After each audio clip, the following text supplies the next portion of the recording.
Hey, it's Josh here, and I'm going to be doing a ton of work in this video to make sure that our rare 95 Seadoo XP 800 doesn't actually get traded / sold. And you're going to have to stick with us and see what happens. This one's got a lot of twists and turns, so you're definitely going to want to see the entire video. So the saga with the 95 XP continues to be quite unusual, weird, and sort of just confusing. Last you guys saw, we were racing against the 96, everything was fine, and we had a deal made for this to be sold or traded, and they were coming to pick it up, and literally we're riding across the bay, and then it broke down. That's happened twice now. This thing just doesn't want to go. It's not seized, but there's certainly something wrong with it. Yeah. So Jason, what's your take on it? Oh man, I just have like bad dreams about Seadoo gremlins now. It's just like you never know what's gonna happen next. And I don't know if I could say it in a good way. So yeah, it seemed like maybe an exhaust something burned out in there. Had like a rubbery smell. But we don't know what's up with it yet. Right. And it also had blown the plug-in right here, blew that out, like, so I'm kind of wondering if the front seal on this motor exploded or something. Yeah, I guess you could get like burned rubber and exhaust out of that front seal. Yeah, I mean, that could have been the burned rubber we were smelling. Yep. Fortunately, the guys who we were trading with, they're really cool, and you know, they're understanding, and obviously we're not like, oh, you have to have this broken thing or anything like that. But you know, we got some new plans in the works I think that you guys will be pretty pleased about, so you're gonna want to stick with us because we got more X4 stuff coming. Wait, were you thinking about going somewhere? Well, it better been just to go get a soda or ride your jet ski and go to the bathroom, because you're hanging out right here with us. You're suffering through with us. So essentially what's happening is we're prepping the 96 to be traded away in the place of the 95, being that the 95, there's something really quite wrong with it. So we're kind of keeping that deal going by prepping the 96 to go instead of the 95. There's something wrong with the engine, so we're gonna pull the engine out, so it's not gonna be ready to be sold, traded, or anything. But I have been working away on my 96 project, and that thing is pretty much ready to go. And what we're gonna do is see about just swapping the roster pipe. Well, not swapping the roster pipe. Well, yeah, putting the roster pipe on here. Basically putting all the cool stuff, go fast parts on here, but like not putting them on because this engine has to come out. So we're putting the stock pipe, just all the stock stuff will go on to the 96, and then that one can be sold. But we're gonna put the stuff on it, and then we're gonna run it. We're probably gonna run about 5-10 gallons of fuel through it just to make sure that it runs really good, and then that one will be ready to go. So what I'm going to be doing now is removing the pipe off of this, and also going to be doing the carbs, because these carbs are set up perfect for stock pipe, so these will go onto the 96 as well. Us suffering, and then here we go. Jason had to say something about it. So we're working on these, you know, got to get the pipe off that one, and got to get a stock pipe onto it. And while we were here, Jason goes, I'm going to clean the rave valves, pulls it out, and this is what happened. It's busted. And it's certainly been that way for quite some time.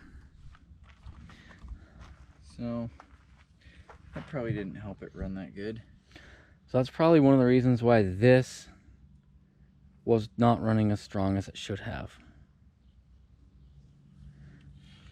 I mean, we're just thigh deep in this crap, aren't we? Oh, we're almost up to our necks in it. Oh man. Oh my gosh. It's ridiculous. I just wanted to share that with you guys, because Jason wanted us to do more suffering. That's why I got these Seadoos, so we could suffer. Seadoo pain. And we're just trying to get this one ready to go. The Seadoo pandemic. Well, at least the starter on this one works really well. This is the best working starter out of all of them. Is that because it's new? It's new, and plus I opened it up and like lubricated it. Ah. Oh man, brutal. But hopefully we'll have a nice reliable ski ready to go when we're done here. Oh my gosh. And obviously to put a new rave valve in, we're gonna have to like measure things out and make sure it won't contact the cylinder. So we got a long special road ahead. Getting more special all the time. All right. Well, it's not a part, so it's so hard to talk about. So Jason got a new rave valve installed, and he like measured it all out with the like calipers to make sure it was the same.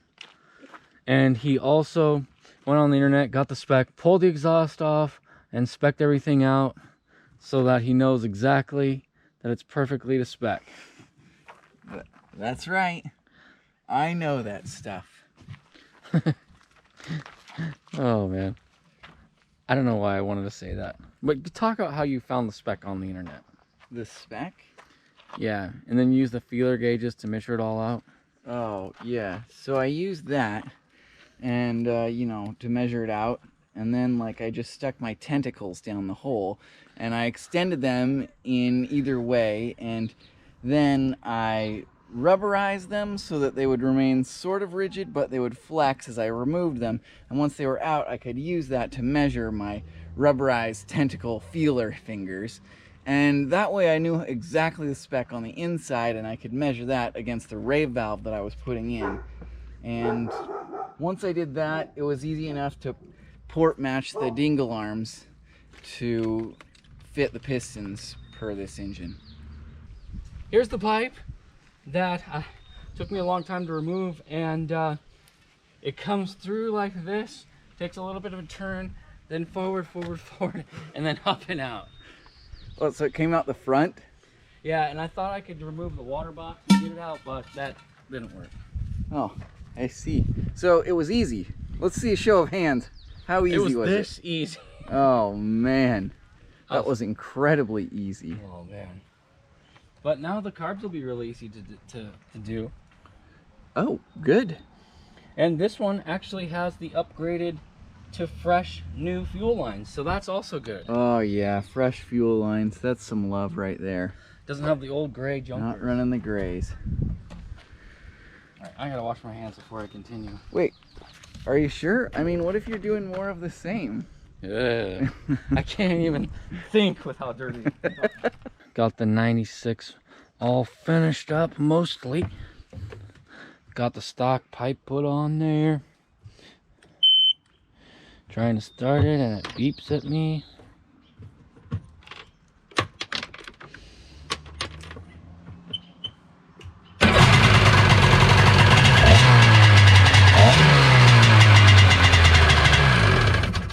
And it's ready for water testing. Nice thing is those carbs came off of there, and man, they were just so perfect.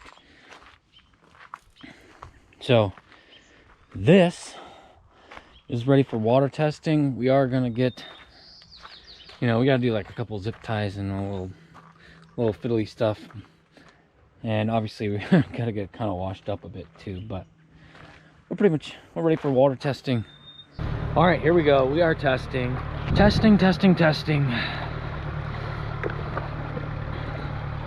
is my Project 96 converted to stock water box, exhaust, and didn't do anything with the pump except for it took the R&D reduction nozzle off.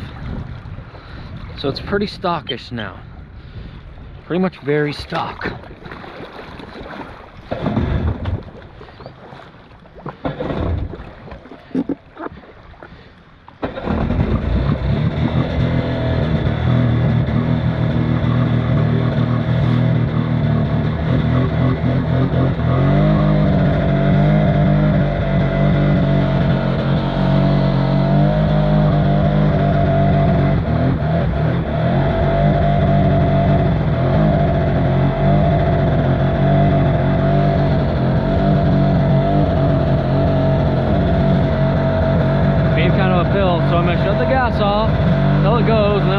gas back on.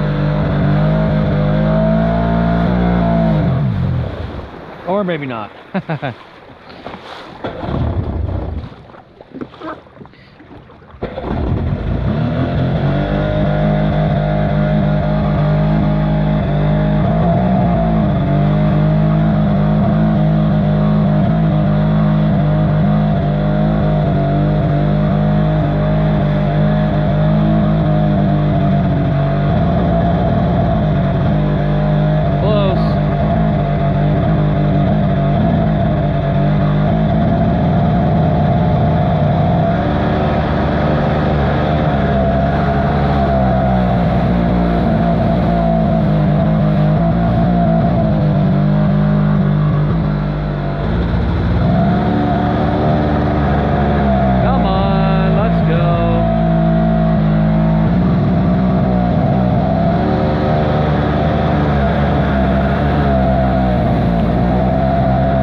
Get some plugs in this one.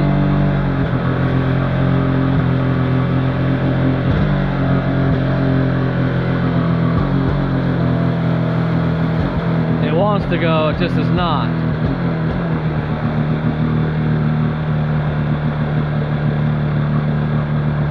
Got some brand new Sparky plugs I'm going to throw in there. The waves are going to be a little bit of a biznaccio here. And we'll take a peek at these when I pull them out and see which one is the naughty cylinder.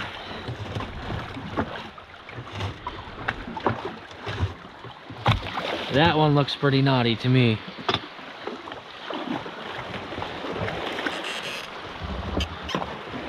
Oh, I don't have that.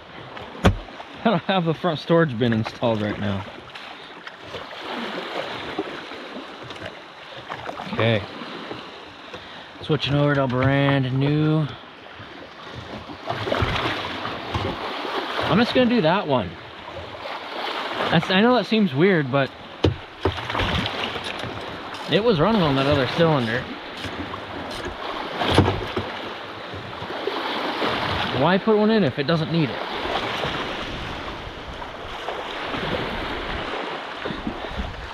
We'll see how this works out. I'll just set my crap on the ground here. There's no way I'll ever forget it. No way I'll ever forget it. I can just watch the video if I need to remember where that is. The tide is going out, so it's not going to take my stuff away.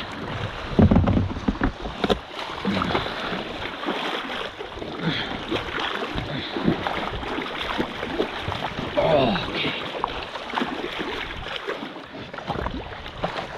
Here we go again.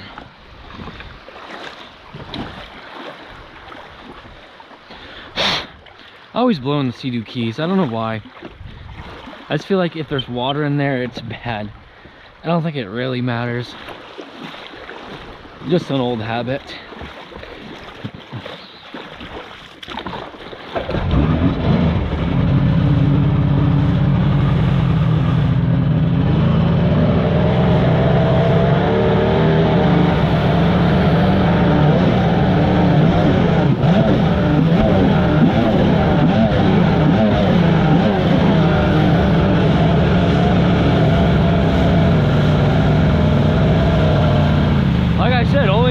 Spark plug. Maybe not so much.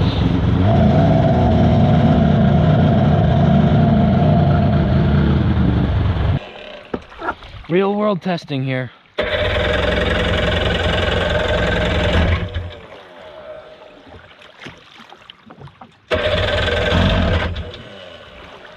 Now, whatever. Oh, the waves pushed me in a little bit. We'll figure it out.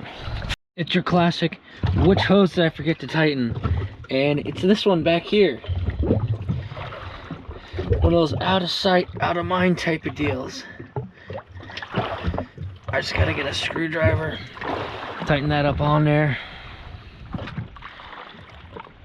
Hopefully it'll work. Oh my gosh. got the water drained out, got that line hooked back up, put a new spark plug in the back, so now they're both new. And hopefully it'll fire up, but it was obviously it was getting quite hot. That's what the problem was.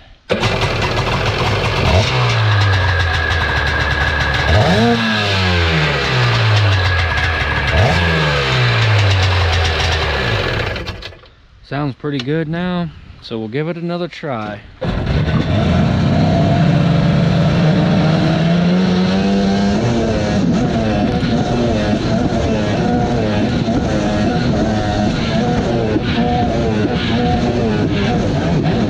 Amazing how much better they run when they don't have water flinging up into the carbs.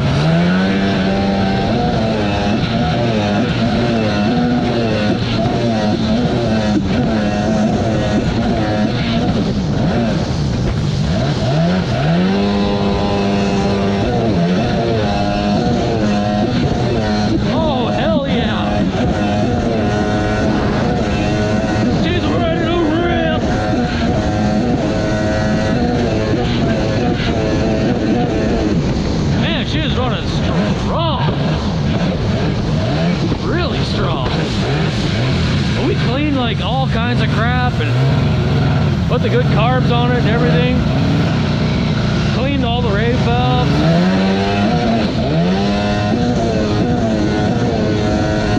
Oh yeah. Woo! Holy cow. I feel like I need to just run it with the seat off just to look, make sure I don't have water spraying all up in it.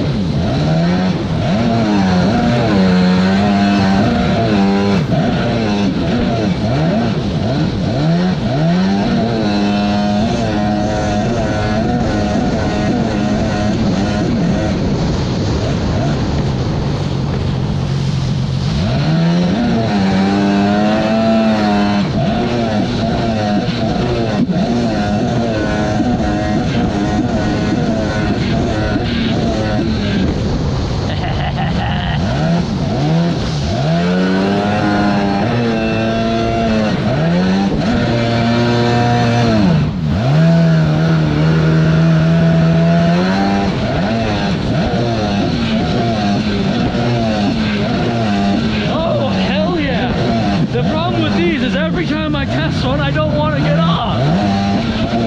I love these things.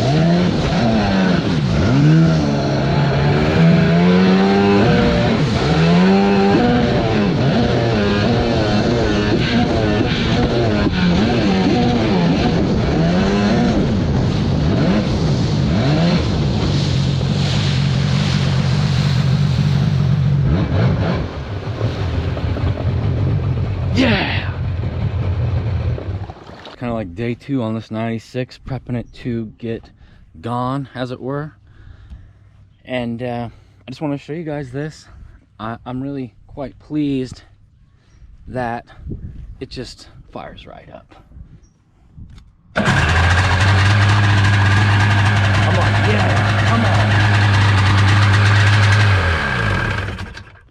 And it does seem like the idle might be a little bit high, but I'm not going to adjust that until we have it out on the water.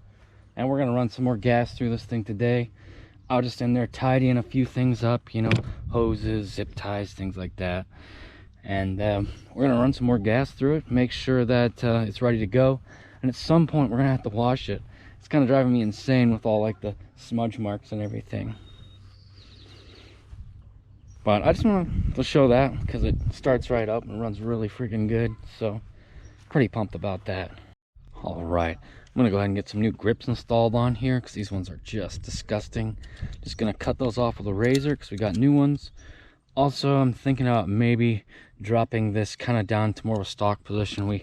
I have the bars raised up a little bit, so I'm gonna kind of get it back to a stock position so this plastic will fit a bit nicer and be easier to use the front hatch that way. I got some really good videos coming up on the X4 stuff. We're going to be finding out what is wrong with the 95, but also we got more testing on this 96, and we are taking it out and we're going to be testing it up against the Wave Blaster 1 with the triple swap, and that video is going to be really, really good. Also, I got some other cool stuff coming up. Widow Raider, it is coming back. There's been whispers in the night. Widow Raider. If there's any Wave Raider fans out there, you're definitely going to want to see that. But if you guys are wanting to see another one of these X4 videos next, definitely support this video, thumbs up, share it with somebody who would enjoy it. Not just like anybody, but somebody who would actually enjoy it. That's just silly to like get your grandma and your mom watching it because they don't care. We want people that actually care to watch this stuff. If this video gets a ton of support, then I'm going to be doing the 96 versus the Wave Blaster 1 with triple swap next. So definitely give this a like and a positive comment and share it with people who would enjoy it. Now let me hand it over to Jason. I needed you to have like a good mic drop ending on there too. Well, I mean, it was really good, but then it kind of like kept kind of teetering on and teetering on. Well, I don't mind. Okay.